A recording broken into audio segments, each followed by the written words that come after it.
Welcome to Marvel Champions podcast about Marvel Champions, the card game. I'm your host Scott, and with me as always, my co-host Ryan. What is up? I hear that you've been a little frustrated lately. Well, I've had some obligations I've had to take care of recently. Oh, just increases my frustration. That's right. Ryan, tonight I think we're going to talk about some more obligations from our early waves, our wave 1 heroes. We've been let's waiting knock out a few. Hear anything coming from FFG on the next hero wave, and still a little bit of radio silence, so hopefully we'll get something here soon. Yeah, it's a little bit of a mystery on what they're going to reveal.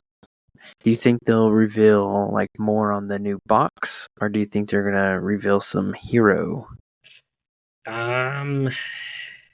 My optimistic self would say hopefully both. Maybe a little bit of the box and the first hero. If not, I would rather probably have the first hero. I gotcha. Because if the box is a mystery to me going into playing it, I'm fine with that. Yes, I do like having a little bit of mystery to the story. All right, Ryan. Well, why don't we kick off our first obligation with our geriatric character of Marvel Champions. That's right. One of the oldest heroes in the game. Captain America. Captain America.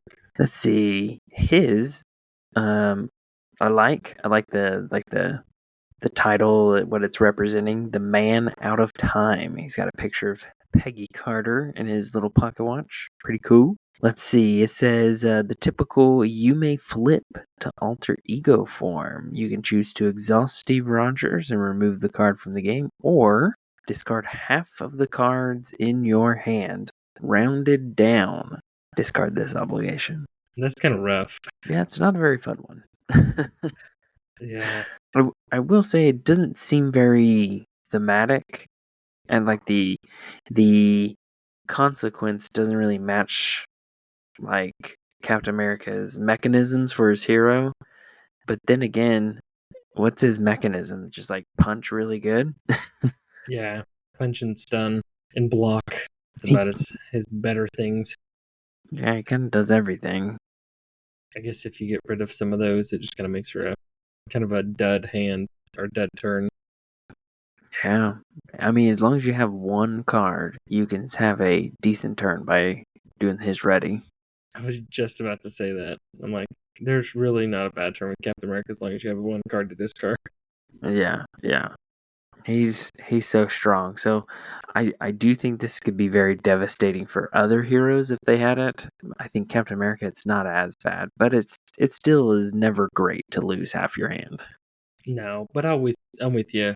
If we were giving out grades for the thematicness of an obligation, I feel like this one whiffs a little bit.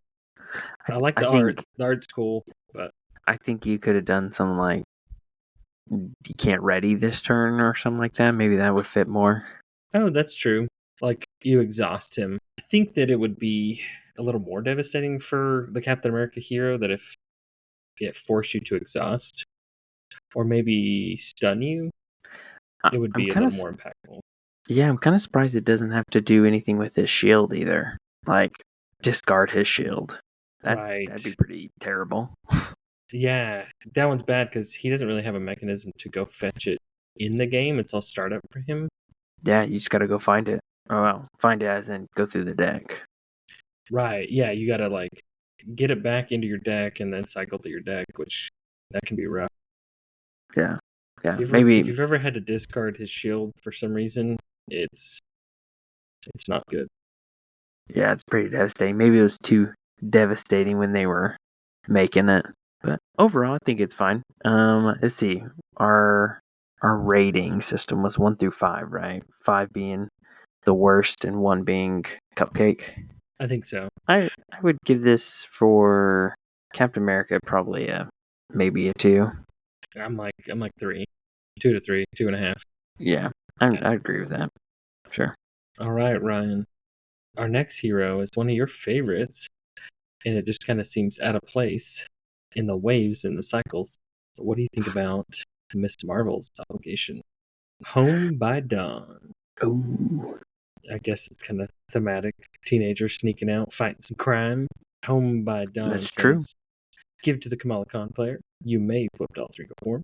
Choose exhaust Kamala Khan, remove Home by Dawn from the game, or you can discard one persona support you control. If no support was discarded this way, this card gains Surge. Discard this obligation. I think for her, she's got 3 personas that you try and get down, so it's not like super impactful, because I feel like each of them does something different enough that if you got rid of one, it wouldn't completely like throw your game off. Mm-hmm. But and usually have like one, so you should be able to discard it and not have to worry about the Surge. Yeah. I have found this one to not be the worst. Number one, there are other Persona supports out there. True. But normally I just get rid of Bruno. I feel like he's the weakest link. Do you know why? No. Because we don't talk about Bruno. We don't talk about Bruno. Ah, I was You wondering walked where you into were that going one to take again. that. Yes. I jumped right into that one. I just could not think of where you were going with that one. All right, that was a good one. I'll give you that one. Yeah, I just don't feel like it disrupts her very much. No, it can be very impactful when all you have is one of the good ones. Sure. But going down to even to alter ego helps her, right? Yeah, it's pretty beneficial because her personas are alter ego focused. So the biggest thing is being exhausted, but you don't defend with her very often. At least I don't. And but you do exhaust. You don't basic attack or Thor with her either. Correct. Yeah. You use her ability. You exhaust to use her ability. So if you're running her like defense card, you might have her exhausted because of that. But yeah, it's true. Kind of wiggle room or something. Yeah. But yeah, it's not devastating, I guess. I guess it really depends on when you get this card. If you get it at the beginning, it could be a little bit more, but I would probably give this a 2 or a 3, depending on the stage of the game you're in. Yeah, I'm with you. I'd probably lean a little more closer to 2 personally, but I don't think this one's very bad or awful. Yeah, I mean, I definitely have gotten it where I was like, geez. But overall, I think you will survive with her without her personas. True. They just make her better, but she's very capable of handling most things without the personas. And you can cycle through her deck pretty quick for her cards. Yeah, you can. Too. Yeah, flip alter ego, cycle through a bunch, get what you need. Right. Be back in the game pretty quick. I like it. That's why she's the best. She's pretty good. She's one to definitely revisit if it's been a long time. She's been out since end of 2019, beginning of 2020, so it's been a long time. Yeah. I do need to bust her back out with some of these newer cards and see how it goes, because there's some aggression cards that I think might be really good with her. Yeah, being able to get them back and play them multiple times. Mm-hmm. I agree. So her combos are just so solid. And being able to like play multiple of the same card within the same window is bonkers. Yeah, it's crazy what she can do. Like being able to defend for a ridiculous amount and attack and thwart, and man, she's just very fun, and she's very fun to deck build with because of those cards. She's a little technical, so it may take a time or two to really feel her how her kit flows. But I think once you kind of get there, or, watch a video on some YouTube content creators or something that have a fun deck and kind of explain the timing and windows with her. Yeah. And when you get her obligation, it's not too bad. Not too bad. Not devastating like some that we've seen or that we will see. Oh, spoiler alert! No, this one's not devastating. We have our next hero, Thor, the god of thunder. Tell us about Thor's obligation. That was my lightning sound effect. Oh. It was pretty good. It was good. Let's see. Thor. Odin's anger.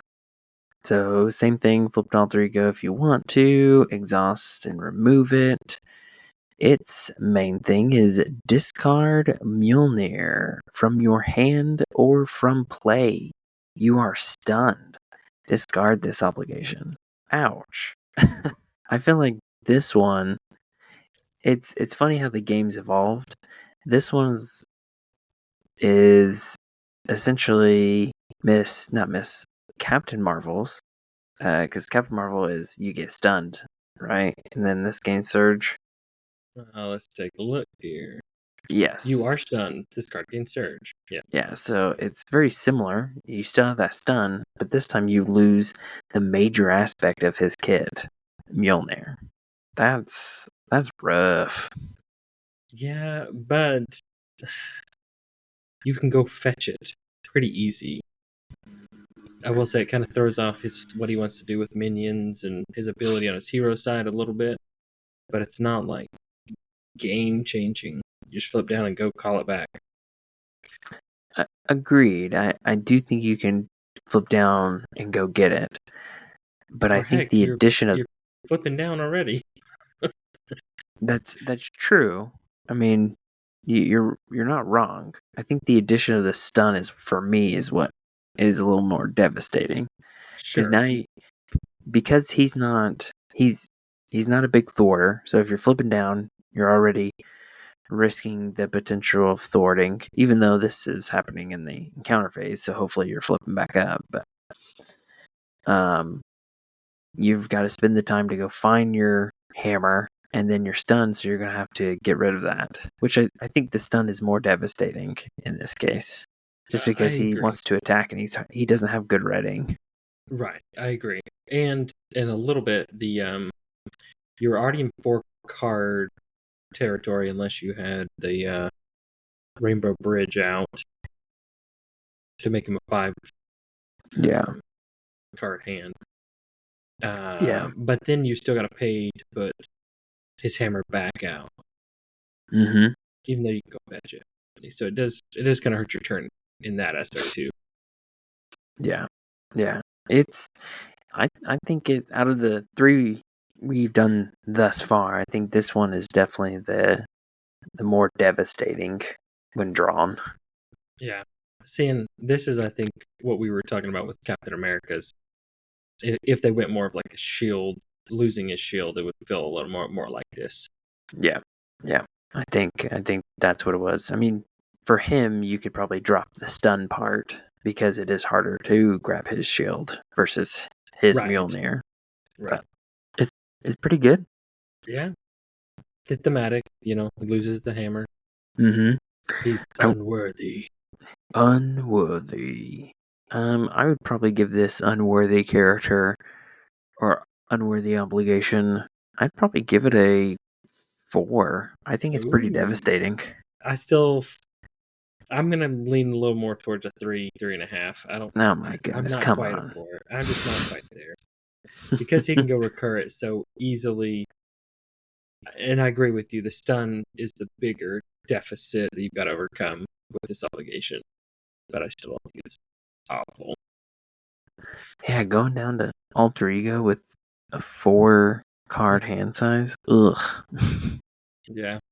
Almost that stinks. Poof. Oh man. All right, Ryan. So these obligations weren't too bad. We hovered around that kind of 3 kind of average middle of the road obligations. Yeah, they're they at this point, at least in the waves, they are still pretty similar in how they operate.